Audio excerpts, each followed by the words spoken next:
Everyone, আমি প্রিয়ম, তোমরা দেখছি ইটস প্রিয়ম। এটা হচ্ছে সপ্তমীর ভিডিও। তো সপ্তমীর দিন ওই সকালবেলা ওই ভোর 5টা নাগাদ আমাদের বাড়ির রিচুয়াল হচ্ছে, বা এটা সবার বাড়িতেই মোটামুটি থাকে, দৌড়ে সিঁদুর চন্দন এর ফোঁটা দেওয়া। তো আমিও সেই নিয়ম পালন করতে ভোর ভোর স্নান করে চলে এলাম। ঠাকুর ঘরের থেকেই শুরু করি প্রত্যেক বছর। আগের বছর এখানেই দিয়েছিলাম, ও এই বছর এখানেই ডটগুলো দেবো। তো প্রথমে সাদা চন্দনের ডট দিলাম, তারপরে সিঁদুরের ডট দিলাম। আগে লাল চন্দন দেওয়া হতো, কিন্তু এখন আর সেটা নেই বলে সেটা দেওয়া হয় না। তো যাই হোক, তারপরে একটা ফুল নিবেদন করি এখানে এবং ধূপ প্রদীপ দেখিয়ে দিই। তো ঠাকুরকে দেখানো, এটা হচ্ছে আমাদের ছাদের দরজার গেটটা। এখানে ছাদটাও দেখছো পরিষ্কার হতে শুরু করেছে। তো এখানে দেখতে পাচ্ছ সব ফুল টুল সব সুন্দর করে তোলা হয়ে গেছে। বাবুদের সপ্তমীর সিঙ্গার অবশ্যই জানাবেন সপ্তমীর সিঙ্গারটা কেমন হয়েছে আমার সুন্দরীদের। ওরা তো সুন্দরী, ওদের কি আলাদা করে আর বলা যায়। যাই হোক, সেটা না, তা দেখবে নীলমণি হয়ে আমার নীল মুকুট পরিয়া আমার সোনাটা বসে আছে। অবশ্যই জানাবে কেমন লাগছে আমার নীল সুন্দরকে। এদিকে আদার্স ঠাকুরদেরও ফুল সিঙ্গার সুন্দর করে করা হয়েছে। এবারে আমরা সপ্তমীর দিন ভেবেছিলাম একটু ঠাকুর দর্শনে যাব, দুর্গা ঠাকুর। তো সেই অনুযায়ী আমি আমার হাতে আঁকা কুর্তাটা পরে রেডি হয়ে গেছি। আমি, বাবা, মা আর দাদা।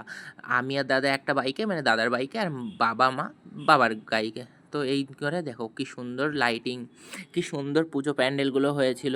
যাই হোক, সপ্তমীর দিন আমরা গেছিলাম আমাদের এখানে বসিরহাট ঘোষবাড়িতে। দেখতে পাচ্ছ এটা পুরো এটা মনে হচ্ছে না একটা রাজবাড়ি, কিন্তু না, এটা হচ্ছে প্যান্ডেল বাঁশ দিয়ে তৈরি করা। তো মনেই হচ্ছে না, উপরেও ওঠা যাচ্ছিলো। এটা হচ্ছে ঘোষবাড়ি। এখানে খুব সুন্দর পিকনিক স্পট ছিল। তাছাড়াও এখানে 3টে প্যান্ডেল হয়েছিল। একটা হচ্ছে নর্মাল বনেদি বাড়ির মতন স্টাইলে করে, আর একটা তো এগুলো রাজবাড়ি, আর একটা হচ্ছে পিরামিড। এখানে আমি আর আমার মা তিনজনে সুন্দর করে সাজুগুজু করে নিয়েছি।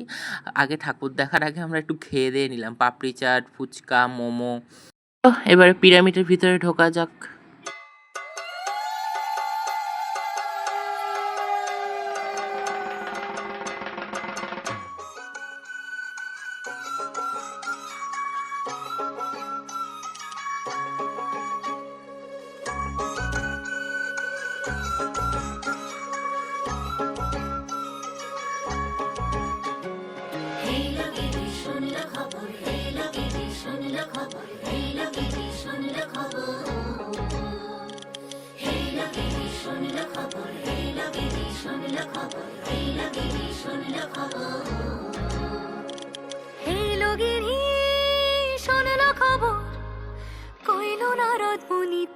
আইলো আমার প্রাণ লো আবার আইলো উমা বাড়িতে। এইলো গিরি শোনলো খবর, এইলো গিরি শোনলো খবর। আমরা চলে এসেছি রাজবাড়িতে। রাজবাড়ির ঠাকুরটা অসাধারণ থেকে অসাধারণ হয়েছিল। যা সুন্দর ঠাকুরটা হয়েছিল। তারপর পুরোটা ছিল বনেদি বাড়ির আদলে তৈরি করা একটা বড় দুর্গা মণ্ডপ। এখানে মহিষাসুর দেবীর কাছে ক্ষমা প্রার্থনা করছে, সেই থিমটাই দেখানো হয়েছে। তো তারপরে এসেছিলাম তার পাশে যে ছোটো রাজবাড়িটা, যেটা আমরা ছোটো রাজবাড়ি বলেছি, সেখানে লক্ষ্মী সরস্বতী মা দুর্গার কোলে বসেছিল। এবারে আমরা প্যান্ডেল হপিং করছি, তোমরা দেখতে থাকো।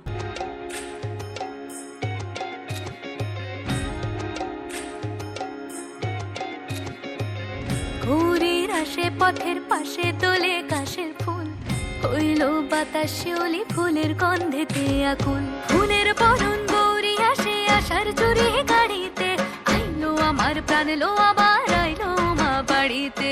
এইলো গিরি শোনলো খবর, কইলো নারদ মুনিতে, আইলো আমার প্রাণ লো আবার আইলো উমা বাড়িতে।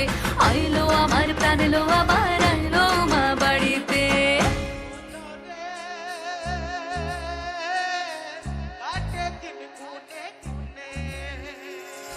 ষষ্ঠীতে হয় বোধ। রাত হয়ে যাচ্ছিল বলে অনেক প্যান্ডেল আমরা দেখতেই পাইনি, বাইরে থেকে দেখছিলাম। তো রাত হয়ে যাচ্ছিল বলে আমরা বিরিয়ানি নিয়ে বাড়ি চলে এলাম। টাটা।